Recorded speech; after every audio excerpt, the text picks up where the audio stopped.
Retirement changes more than your schedule. It changes your identity.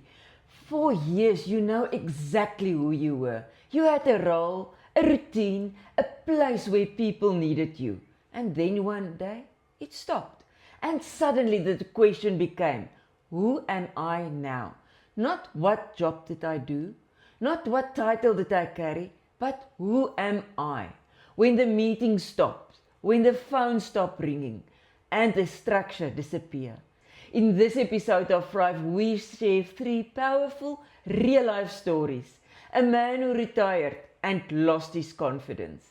A woman who retired and felt invisible. And another who rediscovered herself in a way she never expected. Because retirement is not the end of usefulness. It is the beginning of reinvention. And if you ever felt uncertain, restless or unsure of your place after retirement, this conversation will remind you of something important. You are not finished, you are not fading, you are becoming. Because life after retirement is not about stepping back, it's about stepping into who you were always meant to become.